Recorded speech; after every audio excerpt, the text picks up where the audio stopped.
अपने मन में लिए पूरे देश में पैदल चलता है, आदरणीय राहुल गांधी जी।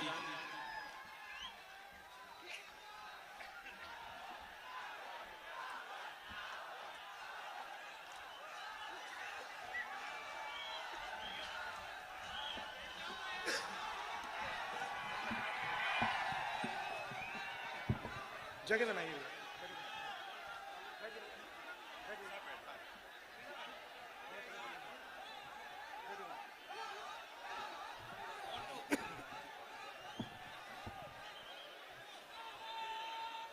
नमस्कार।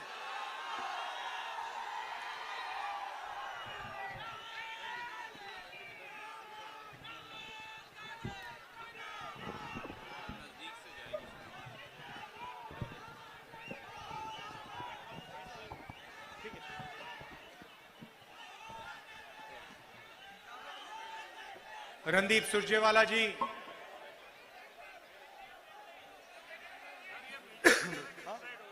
बैठ जाइए, हो जाएगा, सब बढ़िया होगा। रावत जी, बाला बच्चन जी,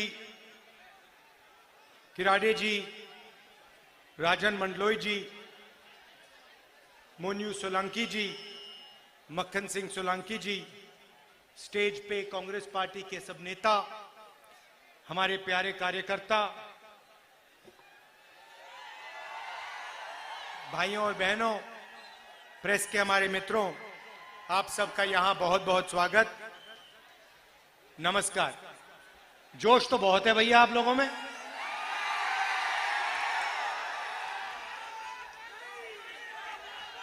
अच्छा, मैं एक बात समझना चाहता हूं।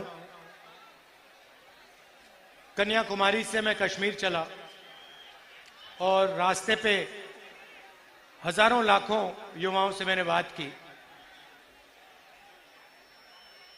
रास्ते में मुझे जब भी मैं किसी से पूछता था क्या कर रहे हो, मुझे जवाब मिलता था हम बेरोजगार हैं। तो मैं शुरुआत में ये समझना चाहता हूं, यहां पे जो युवा आए हैं, आप में से बेरोजगार कितने लोग हो? हाथ उठा के दिखाओ।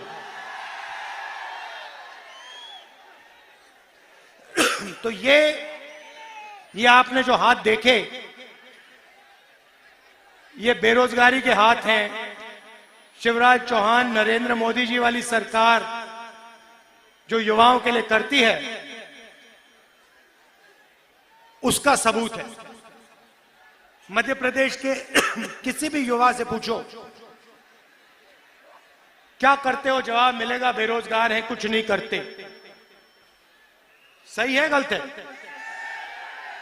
भाइयों और बहनों, बेरोजगारी मध्य प्रदेश में क्यों है? क्योंकि मध्य प्रदेश की सरकार और दिल्ली की सरकार सिर्फ बड़े उद्योगपतियों को मदद करती है।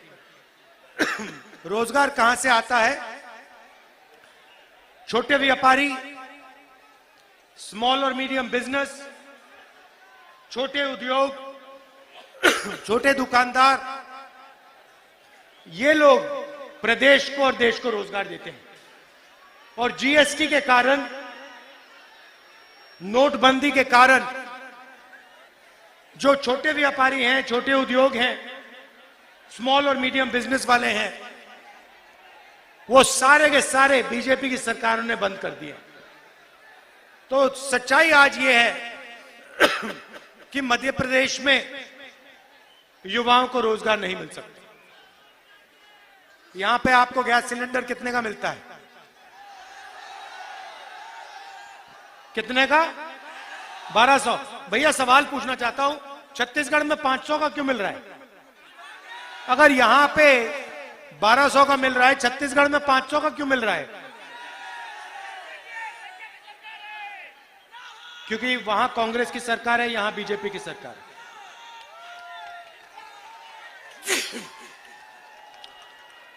देखिए, कांग्रेस पार्टी की जो सरकारें होती हैं वो गरीबों के लिए काम करती हैं। अब देखिए,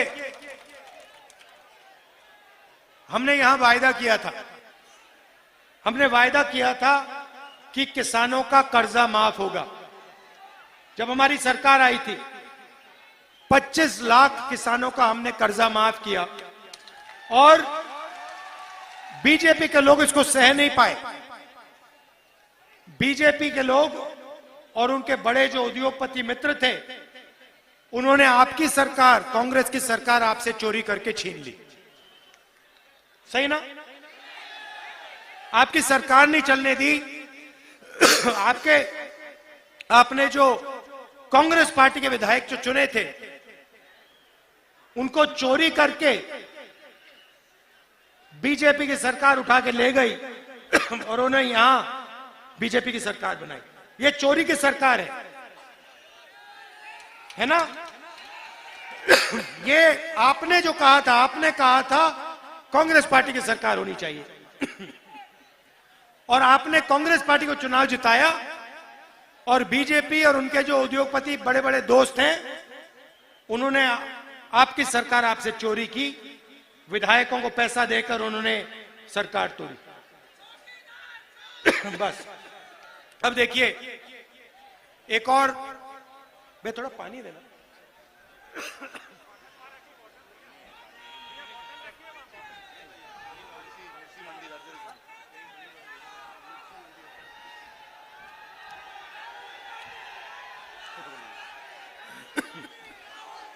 एक और बात, आदिवासियों को,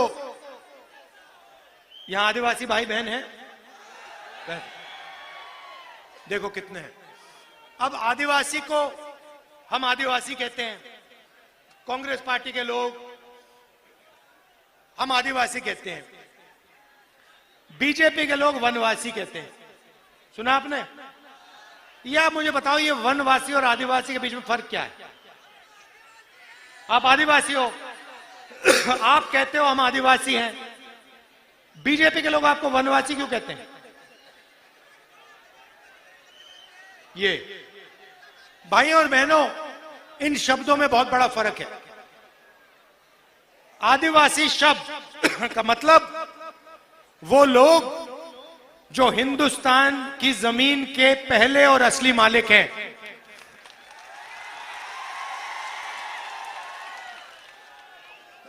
हम आपको आदिवासी इसलिए कहलाते हैं क्योंकि हम जानते हैं कि सबसे पहले आप इस जमीन के मालिक थे और इस जमीन का हक, इस जमीन का अधिकार आपका है, आपका बनता है। और इसलिए हम पैसा कानून लाए, अधिकारी बिल लाए, आदिवासी बिल लाए, जमीन अधिकरण बिल लाए और आपकी जो ग्राम सभाएं हैं उनको हमने शक्ति दी, पावर दी। बीजेपी आपको वनवासी कहती है, इसके पीछे उनकी सोच है। वनवासी का मतलब वो लोग जो जंगल में रहते हैं। पता नहीं आपने देखा या नहीं, बीजेपी का एक नेता एक आदिवासी युवा पर पेशाब कर रहा था, वीडियो वायरल हुआ, आपने देखा? आपने बीजेपी के किसी नेता को किसी जानवर पर पेशाब करते हुए देखा है? नहीं देखा। जानवर पर पेशाब करते हुए नहीं देखा, मगर आदिवासी युवा पर पेशाब करते हुए देखा और वीडियो वायरल करता है। वो इतने बेशर्म है, इनकी सोच उस वीडियो में है। वो आपको वनवासी इसलिए कहते हैं क्योंकि वो चाहते हैं कि आप जंगल में रहो, जानवर जैसे जंगल में रहो। आप देख रहे हो आस्ते आस्ते जंगल कम होता जा रहा है। जंगल कम हो रहा है या ज्यादा? कम हो रहा है। जहां भी देखो जंगल कम होता जा रहा है। 15 साल में आपसे कहेंगे देखिए जंगल तो खत्म हो गया, आप वनवासी हो, जंगल खत्म हो गया, आपकी तो जगह ही नहीं रही, अब आप जाओ शहरों में भीख मांगो। ये उनकी सोच है। और हम कहते हैं कि आदिवासियों का कोई भी बेटा हो, बेटी हो, बड़ा सा बड़ा सपना हो उसका, इंजीनियर बनना चाहे, पायलट बनना चाहे, डॉक्टर बनना चाहे, लॉयर बनना चाहे, कुछ भी, उद्योगपति बनना चाहिए, उसकी पूरी मदद होनी चाहिए और उसका सपना पूरा होना चाहिए, यह कांग्रेस पार्टी कहती है।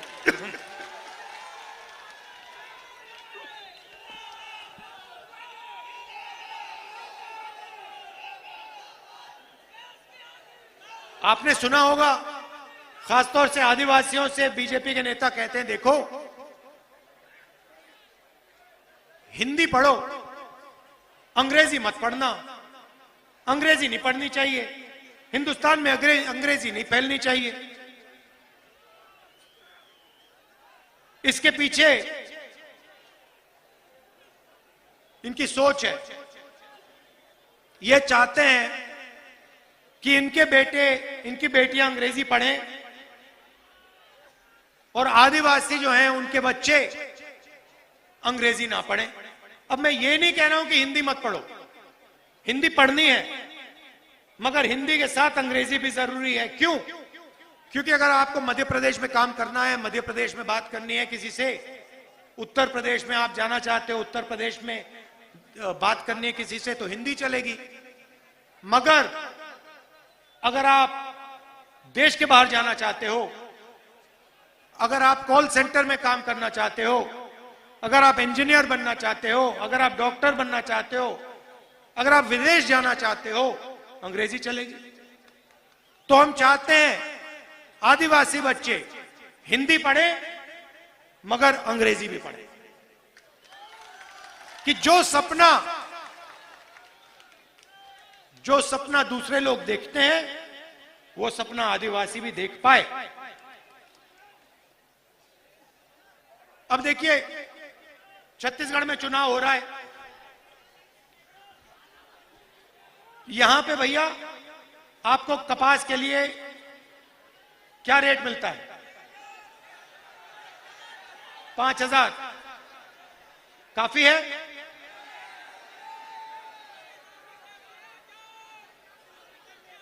ये अब देखिए, उदाहरण देता हूं आपको।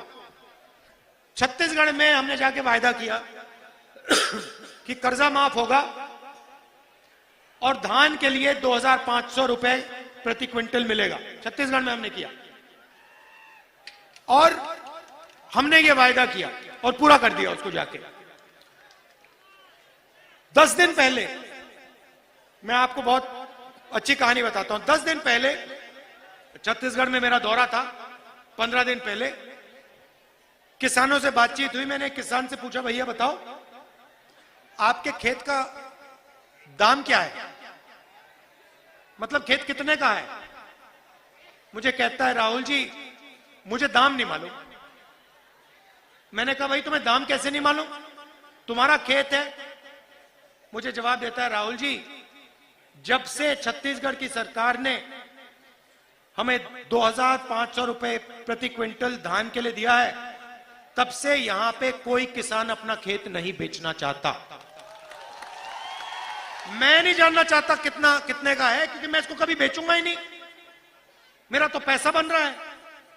पहले बीजेपी की सरकार थी, मैं कर्जे में था, सही रेट नहीं मिलता था, आत्महत्या की सोचता था। अब कांग्रेस पार्टी की सरकार है, मैं इस खेत को कभी नहीं बेचूंगा। मुझे आप सही दाम दे रहे हो छत्तीसगढ़ में धान के लिए आज 3,200 रुपए मिलता है, गारंटी कम से कम 3,200 रुपए धान के लिए छत्तीसगढ़ में मिलता है। हुआ क्या? किसान के जेब में हमने पैसा डाला। अच्छा, वहां पे जो मजदूर हैं उनको 10,000 रुपए मिलता है, वहां पे जो आदिवासी है तेंदू पत्ता के लिए उनको 6,000 रुपए मिलता है एक बोरी के लिए, और 4,000 रुपए बोनस मिलता है हर साल। तो जो हमने किसानों के लिए छत्तीसगढ़ में किया, वही हम मध्य प्रदेश में करना चाहते हैं। क्यों? अगर किसान और मजदूर के जेब में पैसा है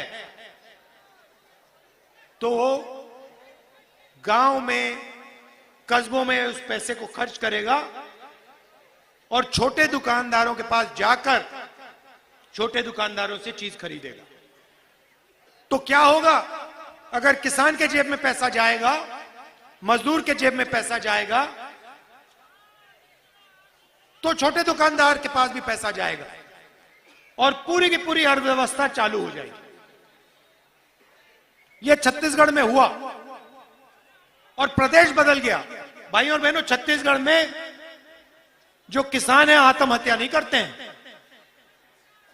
मध्य प्रदेश में 18,000 किसानों ने आत्महत्या की है। 18,000।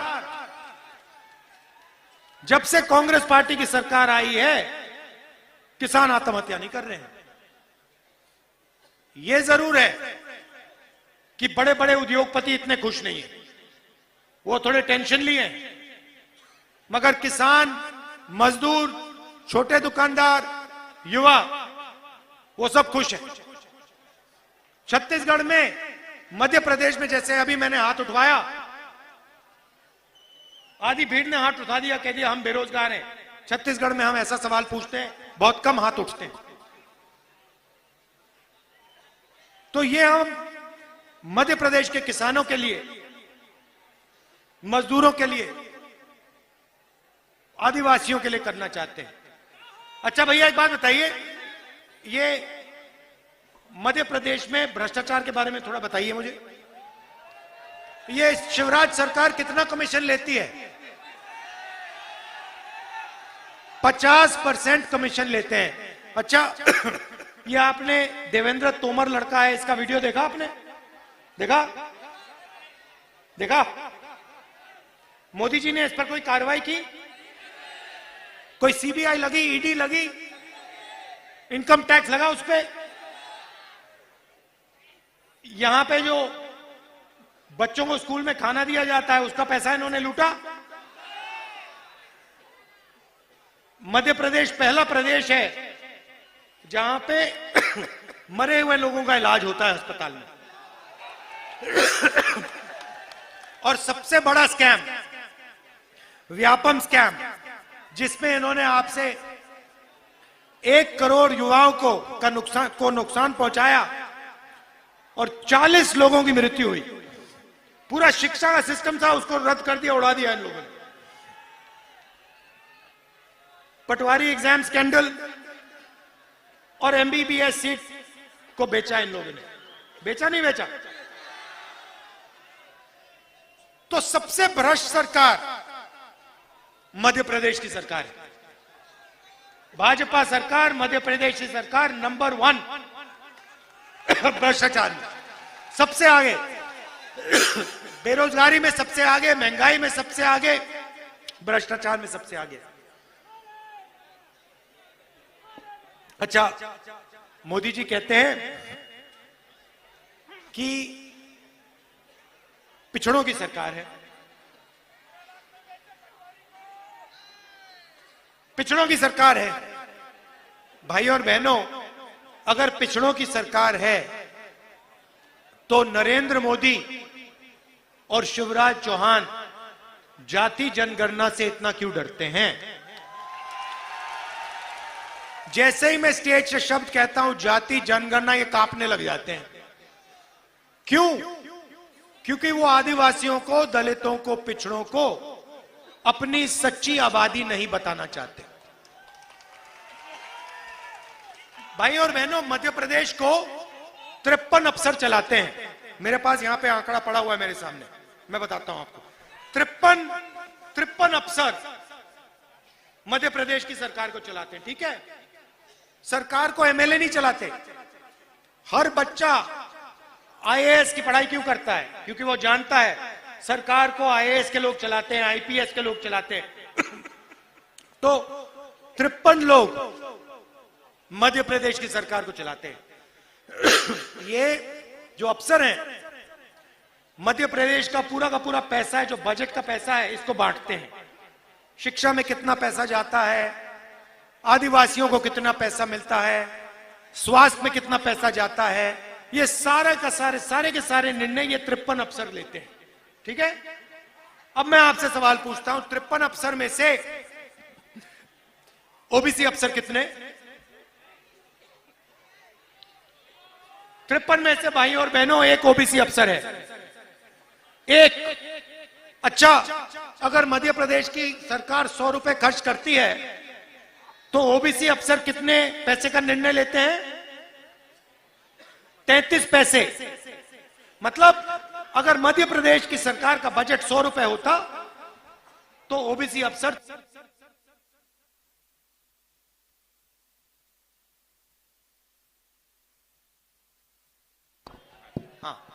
तो ओबीसी के अफसर सिर्फ 33 पैसे का निर्णय लेते हैं। मतलब ओबीसी की मध्य प्रदेश की सरकार में कोई भागीदारी नहीं है, कोई भागीदारी नहीं है। चलिए आदिवासियों की बात करते हैं। 53 अफसर में से आदिवासी अफसर कितने? शाबाश, 2 अफसर आदिवासी हैं। अच्छा, आदिवासी अफसर जो हैं वो बजट का कितना निर्णय लेते हैं?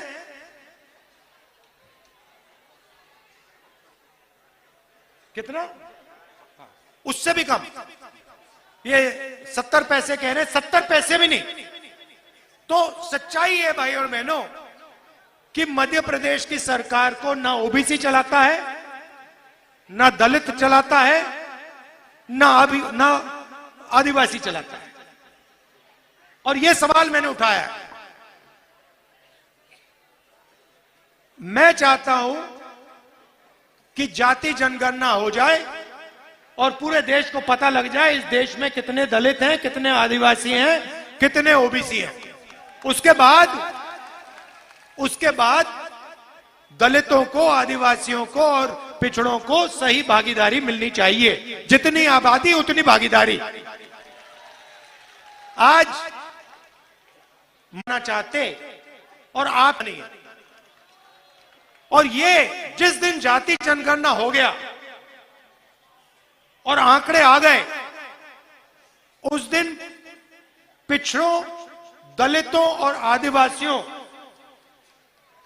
की नई तरीके से कहानी लिखी जाएगी हिंदुस्तान की। और जो आपका हक है वो आपको मिलेगा।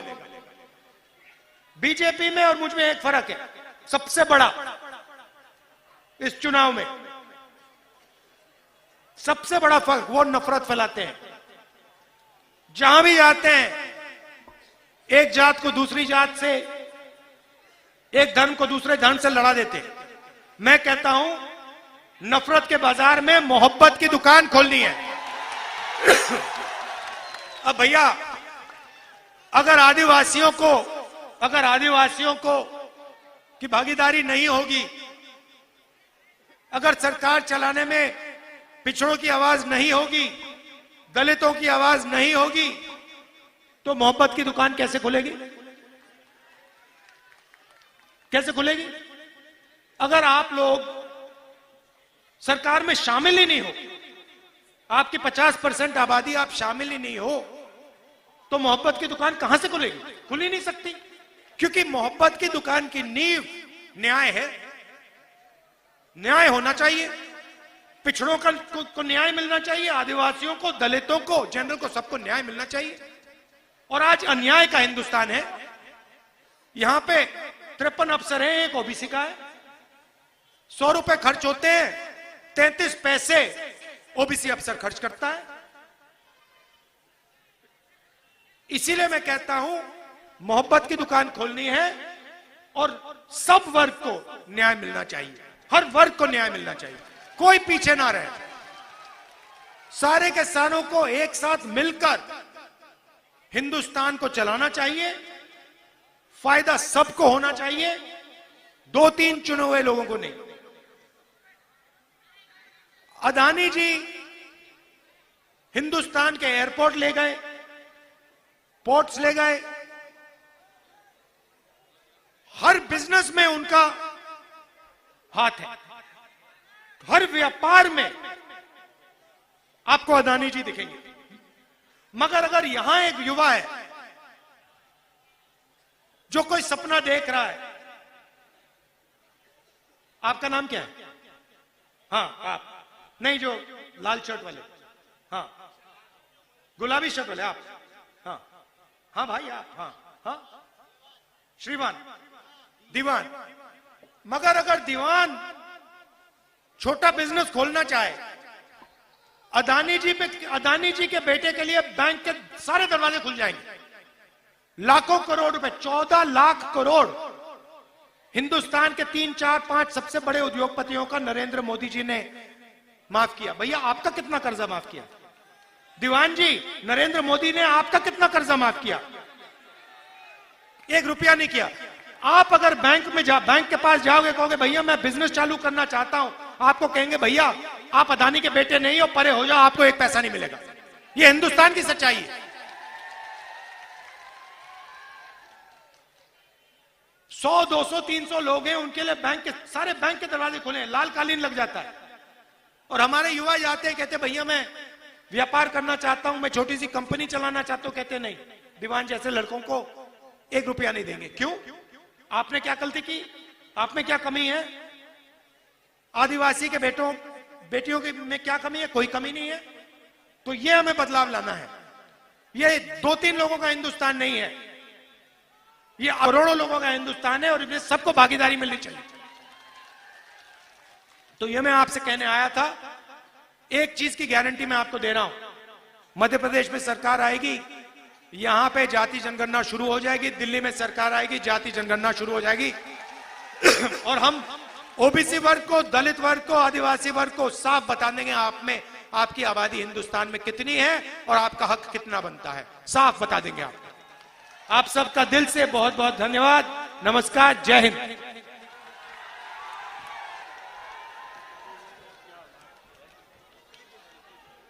मैं जिला कांग्रेस की ओर से आदरणीय राहुल जी, सुरजेवाला साहब और कांग्रेस परिवार सभी आए हुए साथियों का बहुत बहुत धन्यवाद, आभार प्रकट करता हूं।